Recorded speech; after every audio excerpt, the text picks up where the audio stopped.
Marcus Rivera adjusted his tie for the third time as he stood outside the gleaming doors of the Interstellar Embassy's East Wing. The morning sun cast long shadows across the marble floors, and despite his years of experience in diplomatic relations, his palms were slightly damp with nervous anticipation. Today marked the beginning of the most significant cultural exchange program in human history, working directly with the Valerian delegation to establish permanent trade and cultural ties between their species.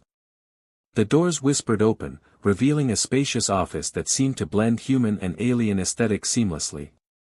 Sleek furniture made from what appeared to be crystallized starlight sat alongside traditional earthwood pieces, while holographic displays showing swirling galaxies replaced conventional windows. At the center of it all stood a figure that made Marcus's breath catch in his throat. She was tall and elegant, with skin that seemed to shimmer between deep purple and midnight blue depending on the light. Her hair fell in waves of silver-white down to her shoulders, and her eyes, those were what truly captured him, were the color of distant nebulae, shifting between violet and gold. She wore a form-fitting bodysuit that seemed to be made of liquid metal, perfectly tailored to her graceful form. "You must be Marcus Rivera," she said, her voice carrying a melodic quality that seemed to resonate in his chest. "I am Zephyra, assigned to facilitate our cultural exchange program." Marcus extended his hand in the traditional human greeting, surprised when she took it without hesitation. Her skin was warm to the touch, warmer than human skin, and incredibly soft. "It's an honor to meet you, Zephyra. I've been looking forward to this collaboration." A slight smile curved her lips, fuller than human lips, but no less beautiful. "As have I. Your species has such fascinating customs and artistic expressions. I'm eager to learn more about what drives human creativity." As they settled into their work, Marcus found himself continually surprised by Zephyra's insights and perspectives. She approached human art and literature with a fresh curiosity that reminded him why he'd fallen in love with cultural studies in the first place. When she asked about the emotional resonance of a particular painting, her questions cut straight to the heart of what made the piece meaningful. "This one," she said, pausing before a reproduction of Van Gogh's Starry Night, "the movement in the brushstrokes, it's almost like the artist was trying to capture the feeling of the night sky rather than just its appearance." Marcus moved closer, close enough to catch a subtle scent that reminded him of ozone after a lightning storm mixed with something floral and exotic. Exactly. Van Gogh painted what he felt, not just what he saw. He wanted viewers to experience the emotional weight of the moment. "Emotional weight," Zephyra repeated thoughtfully. "In Valerian culture, we document experiences through precise sensory recordings. But this is attempting to translate an internal experience into something external that others can share."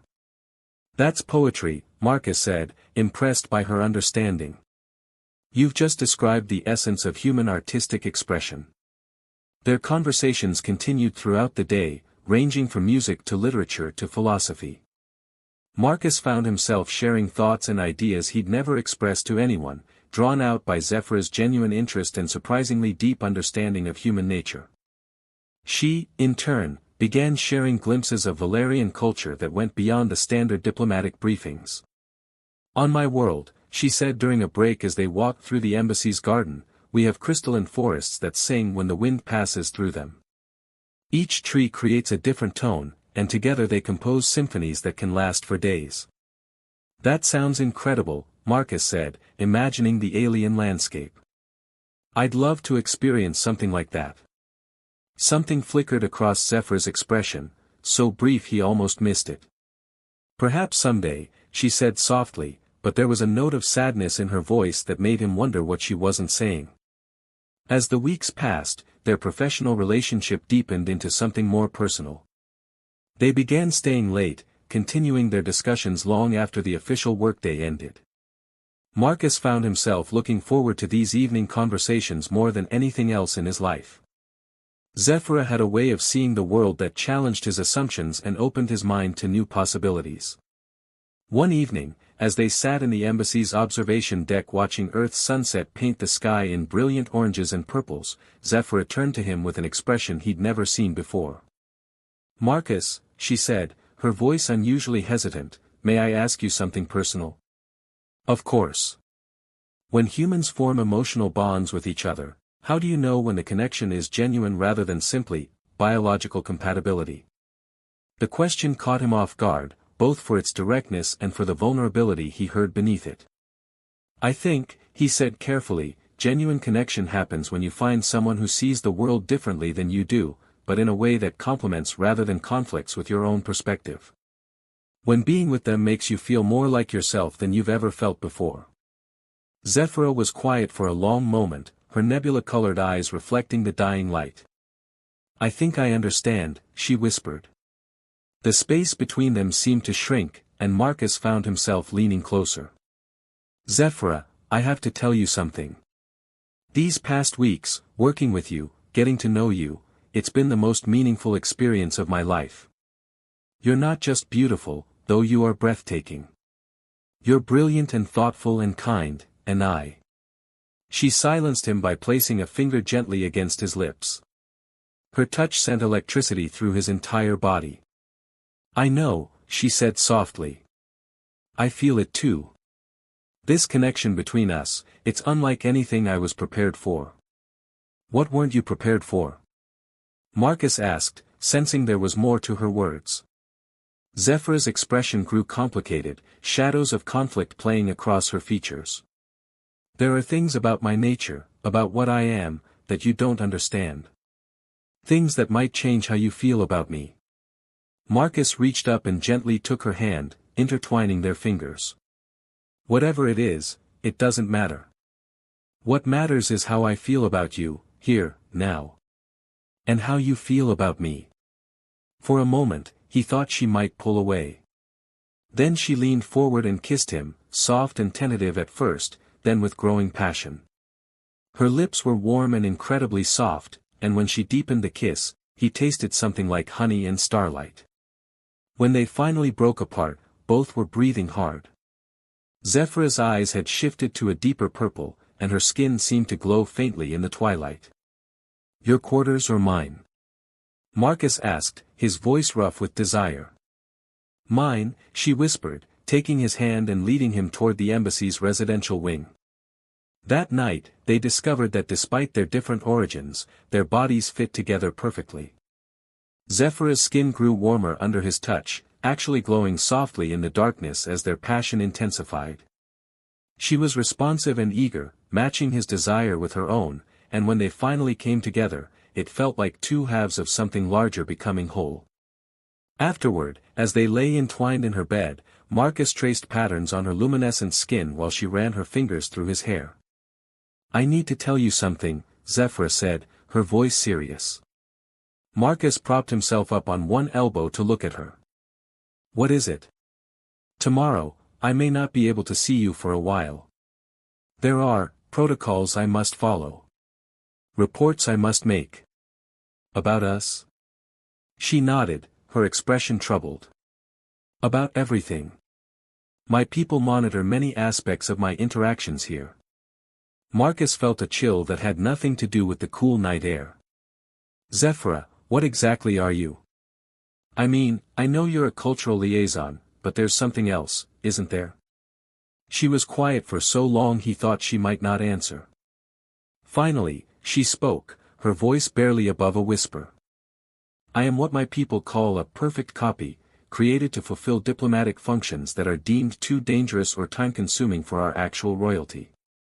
I am a clone, Marcus. Made to serve in place of someone far more important. The words hit him like a physical blow, but not for the reasons she might have expected. You're telling me that someone created you, made you to be a stand-in, and they don't see you as a person in your own right? That's correct.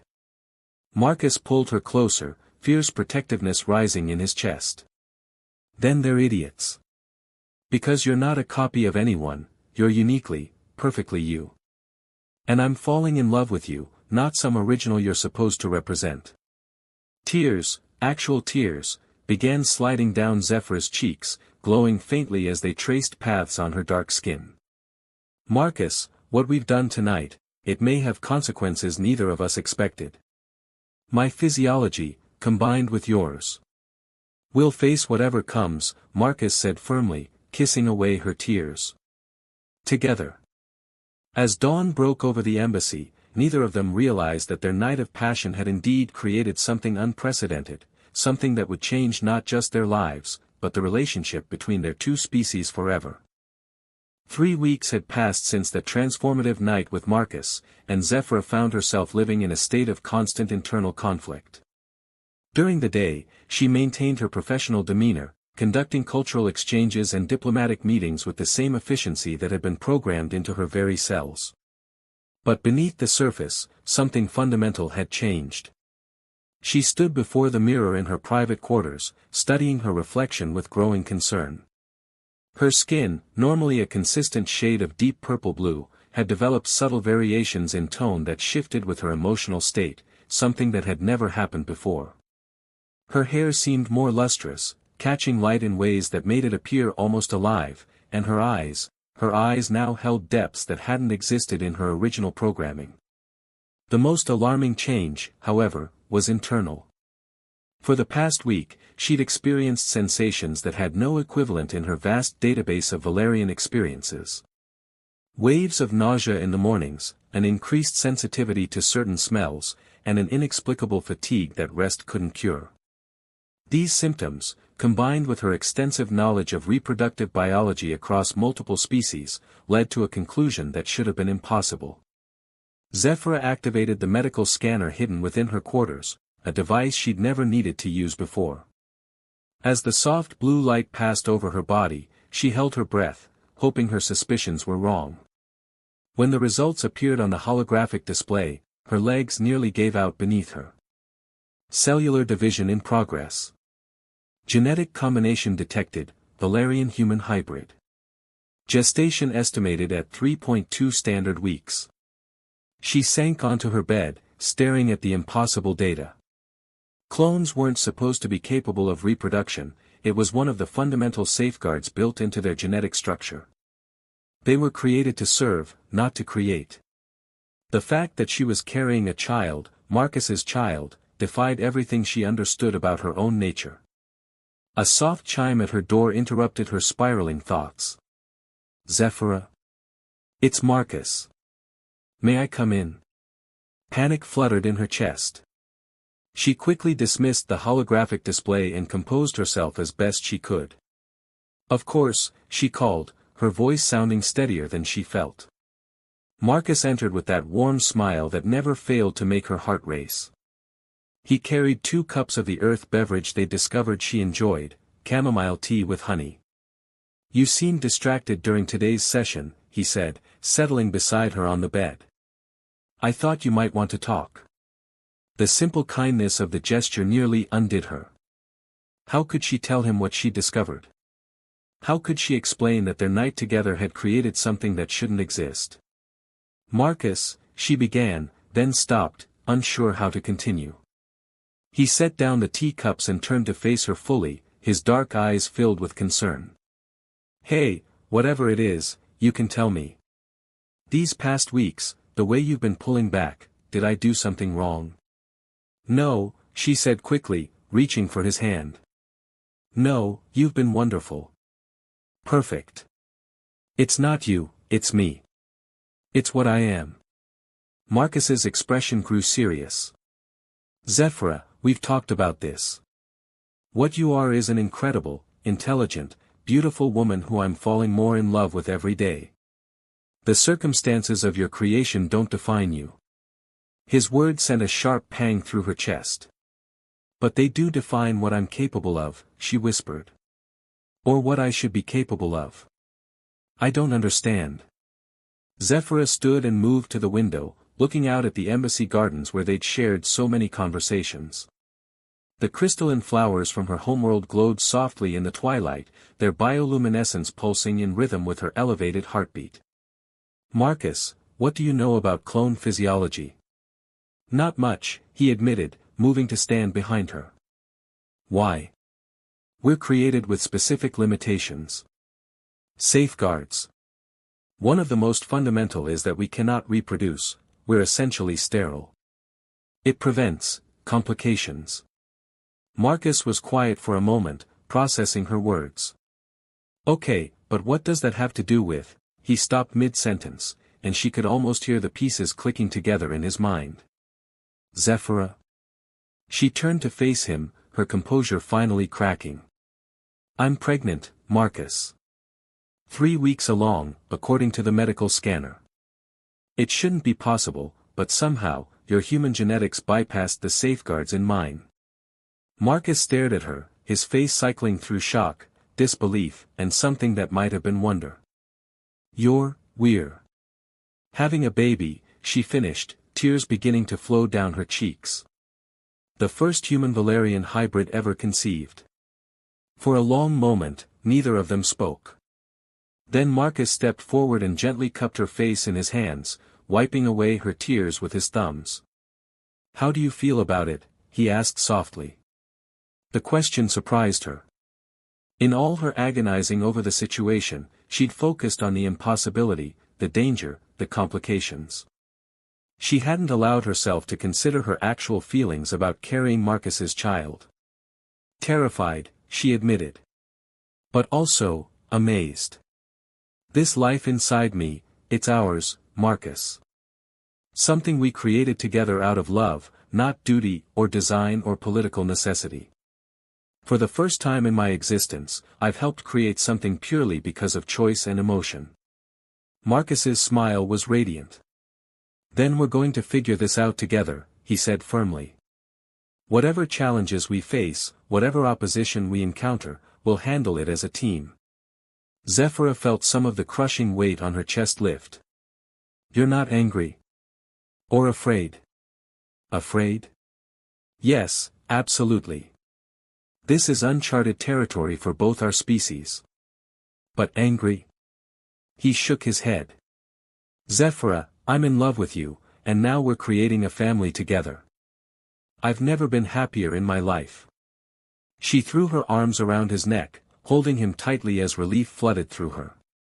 For a moment, she allowed herself to believe that everything might work out perfectly. Then her communication device chimed with an incoming priority message. Zephyra reluctantly pulled away from Marcus to check the display.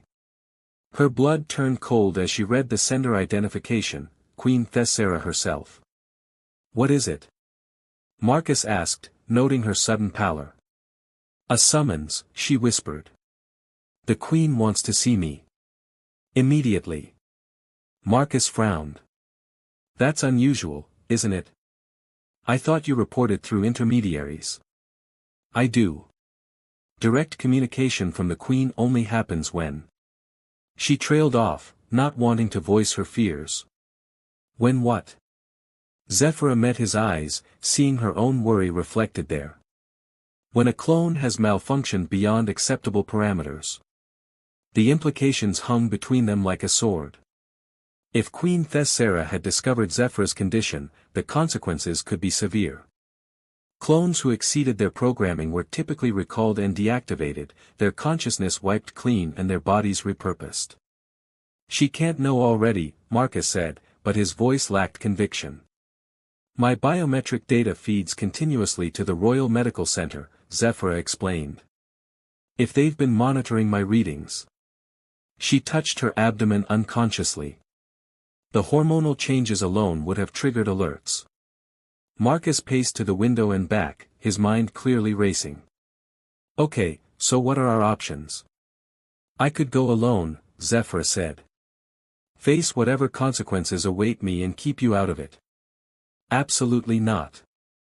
Marcus, if they know about us, about the baby, they might view you as a threat to Valerian security. The diplomatic immunity protecting you could be revoked. I don't care, he said fiercely. I'm not letting you face this alone. Zephyra's heart swelled with love for this brave, stubborn human who was willing to risk everything for her. The message specified that I should come alone. Then we'll figure out another way to handle this. Marcus resumed his pacing. Maybe we could seek asylum with the Earth government. Surely they'd be interested in protecting the first human-alien hybrid pregnancy. Making our child a political pawn, Zephyra said sadly. I don't want that life for them. Then what do you suggest? Zephyra was quiet for a long moment, considering their limited options. Finally, she spoke, her voice steady with newfound resolve. I tell her the truth. Marcus stopped pacing. What? I go to Queen Thessera and tell her exactly what happened. That I fell in love with a human, that we created a child together, and that I don't regret any of it. Zephyra, that could be suicide. She smiled, reaching for his hands.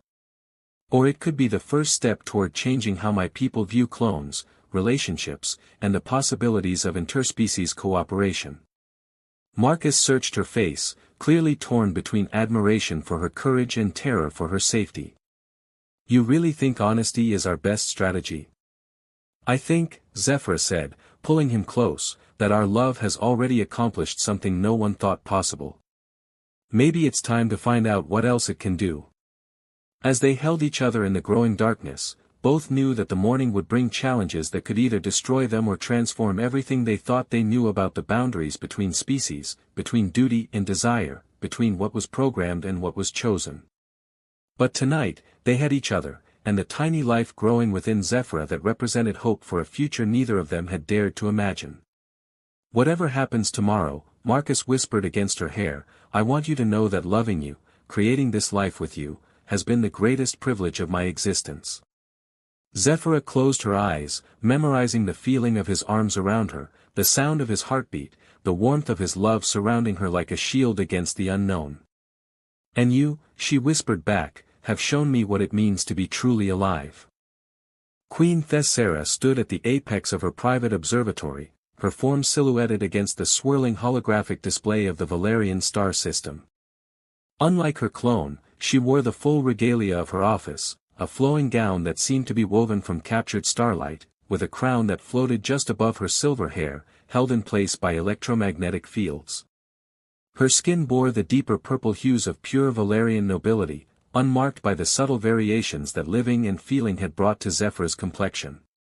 For 2 centuries, she had ruled the Valerian dominion with calculated precision, making decisions based on logic, tradition, and the greater good of her people. Emotion was a luxury she had never allowed herself, a weakness that could compromise the clarity of judgment required for leadership. Yet as she studied the biometric data streaming from her clone's neural implants, she found herself experiencing something she had no name for. Curiosity. Fascination. And perhaps, if she was honest with herself, envy. The door to her chambers whispered open, and her personal aide, Vex, entered with a respectful bow. Your Majesty, the clone Zephyra has arrived as requested. Send her in, Thessera commanded, not turning from her display. And Vex? Ensure we are not disturbed. Of course, Your Majesty. Thessera finally turned as Zephyra entered, studying her genetic duplicate with new eyes. The changes were subtle but unmistakable to someone who knew what to look for.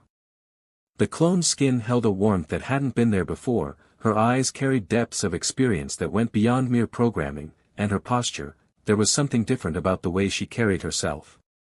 Less perfect, more human. Your Majesty, Zephyra said, performing the ritual bow with practiced precision. Zephyra, Thessera replied, her voice carrying the weight of absolute authority. Do you know why I have summoned you? I suspect it has to do with my recent biometric anomalies. Thessera moved closer, circling her clone like a predator studying prey. Anomalies. An interesting choice of words. She paused in front of Zephyra, their identical faces now inches apart. Tell me, my dear copy, what is it like to feel? The question hung in the air between them, loaded with implications. Zephyra's composure flickered for just a moment before she regained control. I'm not sure I understand the question, Your Majesty. Don't insult my intelligence, Thessera said sharply. I have access to every neural pathway in your brain, every hormone fluctuation in your body. I know what you've been experiencing these past weeks. The question is whether you'll be honest about it. Zephyra straightened, meeting her creator's gaze directly. Very well. It's overwhelming. Feeling emotion, experiencing physical sensation for its own sake rather than as mere data. It's like discovering you've been living in a shadow of existence without realizing it. And the human? Marcus Rivera? What about him? Thessara's lips curved in what might have been a smile. You're protecting him. How, quaint. Tell me about your relationship with him. Zephyra's hands clenched at her sides. We work together effectively on the cultural exchange program. That's not what I'm asking, and you know it. Thessara moved to a control panel and activated a holographic display. Images flickered to life, surveillance footage of Zephyra and Marcus in the embassy gardens, their hands touching, their faces close together in intimate conversation. I've been watching, Zephyra. I've seen how you look at him, how your vital signs spike when he's near. You're in love with him. Yes, Zephyra said quietly, abandoning pretense. I am. And you've been intimate with him. Yes. Multiple times. Zephyra's cheeks darkened with embarrassment, but she held her ground. Yes, Your Majesty. Thessara nodded slowly, as if confirming something she already knew. And now you're pregnant with his child. The words hit like a physical blow. Zephyra's carefully maintained composure cracked, fear flooding her features. Your Majesty, I. Silence. Thessara raised a hand, her voice cutting through Zephyra's attempted explanation. Do you have any idea what you've done? What you've accomplished? Zephyra blinked, confusion replacing fear. Accomplished? You have achieved something that our greatest geneticists declared impossible. You have created life through pure biological imperative, bypassing every safeguard we built into your system. Thessara's voice carried a note of something that might have been wonder. How? I don't know, Zephyra admitted. It shouldn't have been possible. Human genetics shouldn't have been compatible with my modified physiology. Yet here we are. Thessara moved to another display, calling up complex genetic models. I've been analyzing your data for hours.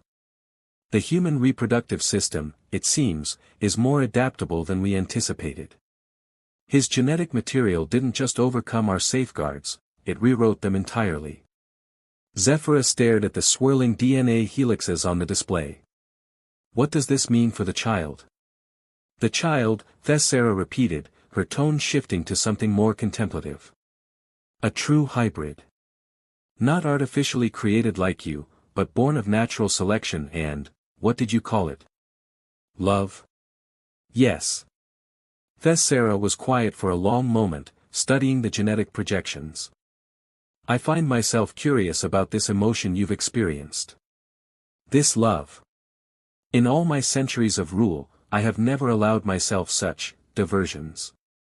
Tell me, what is it like? The question was so unexpected that Zephyra took a step back. Your Majesty. Humor me. Describe what you feel for this human. Zephyra searched for words, aware that her life and Marcus's might depend on her answer. It's complete. When I'm with him, I feel like I'm experiencing existence the way it was meant to be experienced. Not just processing data or fulfilling functions, but truly living. He sees me not as a copy or a tool, but as myself. As Zephyra. And the physical aspects? Heat flooded Zephyra's cheeks. Intimate connection with someone you love isn't just about biological function. It's about vulnerability, trust, the sharing of something precious and private. It's about choosing to be completely open with another being. Thessara listened intently, her expression unreadable. Choice. You keep returning to that concept. Because it's the most important thing, Zephyra said with growing conviction. Everything I am, everything I've become, stems from choices I've made. To care about Marcus, to open myself to new experiences, to create this life we're carrying together. We. The baby is part of both of us. Marcus is as committed to this child as I am. Thessara turned away, moving back to her star charts. Bring him here. Your Majesty. The human. Marcus Rivera. Bring him here immediately. Panic fluttered in Zephyr's chest. Please, Your Majesty, whatever punishment you have planned for me, don't involve him. He's done nothing wrong. Has he not? Thessara's voice was sharp. He has corrupted my clone, compromised a diplomatic mission, and created an unprecedented interspecies incident. By Valerian law, his actions could be considered an act of war. No. Zephyrus stepped forward, her protective instincts overriding protocol. I initiated our relationship. I chose to be with him. If anyone should be punished, it should be me. Thessara spun around, her eyes blazing with an intensity that made Zephyrus shrink back. You dare to raise your voice to me? I dare to protect the man I love and the child we created together, Zephyr replied, her voice steady despite her fear. If that means facing your wrath, then so be it. For a long moment, they stared at each other, creator and creation, original and copy, ruler and subject. Then, unexpectedly, Thessara laughed. Magnificent, she said, her voice filled with something like admiration. You have developed a spine, haven't you? Very well. Bring Marcus Rivera here, but not for punishment. I wish to interview him. Interview him? I want to understand what it is about him that transformed you so completely. What qualities he possesses that could inspire such devotion, such willingness to sacrifice. Zephyrus felt a flicker of hope. Does this mean you won't terminate my existence? Thessara's expression grew complex. That depends on what I learn from your human. But know this, Zephyrus, you have accomplished something remarkable. You have proven that clones are capable of growth, of change, of transcending their original programming. That has implications for how we view artificial consciousness. And the baby? The child, Thessara corrected, represents the future of interspecies relations. A living bridge between our peoples. Such a being could be invaluable to both our civilizations. There was something in her tone that made Zephyrus uneasy. Your Majesty, our child isn't a political tool. They're a person who deserves to be loved and protected. Of course, Thessara agreed smoothly.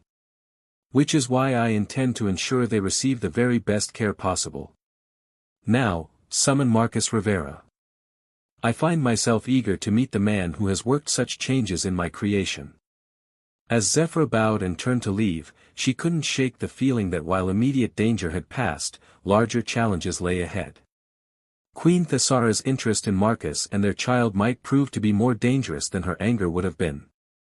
But as she walked through the crystalline corridors of the royal palace, one hand unconsciously resting on her abdomen, Zephyr felt a fierce determination growing within her. Whatever games the queen intended to play, whatever tests she planned to impose, Zephyr would protect her family.